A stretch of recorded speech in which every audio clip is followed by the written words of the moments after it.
So I got this injector harness from a X15. Had some codes of 5 injectors. And I checked out where the connection goes from the bigger harness, the engine harness.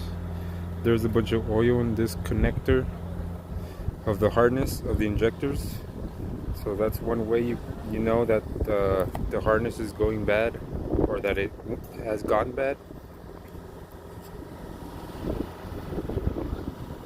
Replaced it, and now the truck's working fine. So the codes that I got were 5 injectors that were coming out.